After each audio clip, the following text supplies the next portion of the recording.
here's my electric guitar, and you'll see that I have two pickups here. Here's one, and here's the other. Okay, and what they do is that these parts on the guitar, they literally pick up the sound. Okay, the actual vibrations of the strings, they're actually being picked up by these.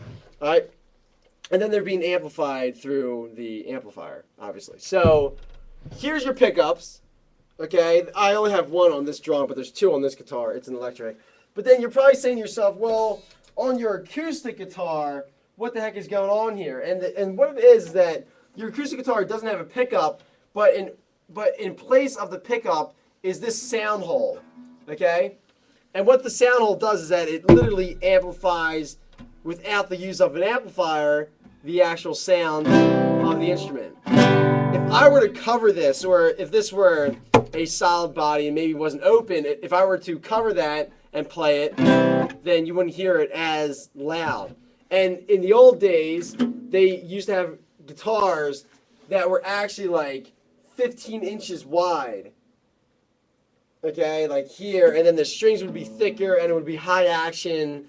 But today, everyone has amplifiers and you don't have to really worry about that too much. Okay?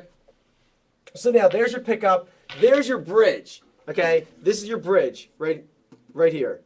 Oh, wait, let me change this. I'm sorry. You guys have to remind me to change this. What are the parts on the guitar? Sorry that. All right.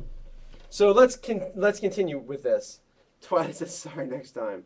So okay, let's continue with this. Here's your strings. All right.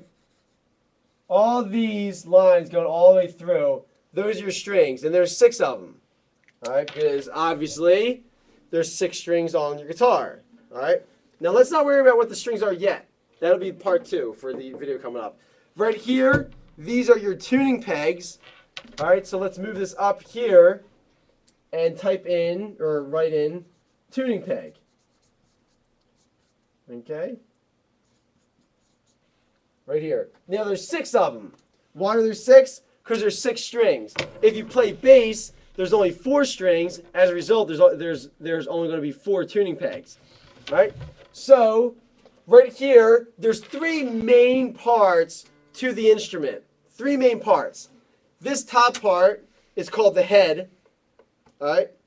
This part in the middle is called the neck or the fretboard, whatever. And this part is called the body.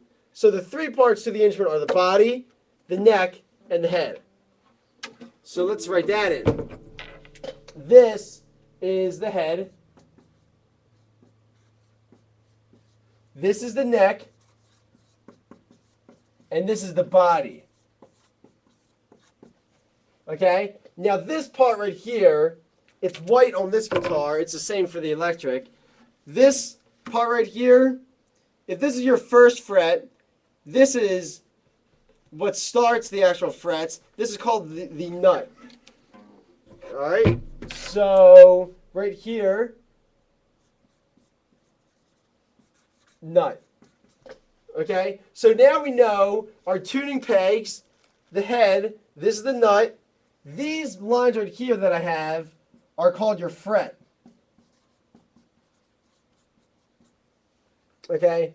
And there's usually, give or take, about 18, 20 frets. I mean, there's some are more, some are higher. On your typical guitar. Here on this one, I have 15, 16, 17, 18. I have 18 frets on this guitar. Okay? And the higher that you go, the higher in pitch. Okay? And those are these metal. Now the fret, this is a lot of questions that I get about this, are that when you play a chord, okay, if I play this chord here, I'm fretting the chord, okay? Or I'm playing the chord, but what's happening is that when I push down, let me go here, when I push down on this string right here, push down on it, what happens is that it's not my finger that's stopping the string. It's the fret, okay? My finger just pushes the string down far enough so that the fret stops it. So whether I play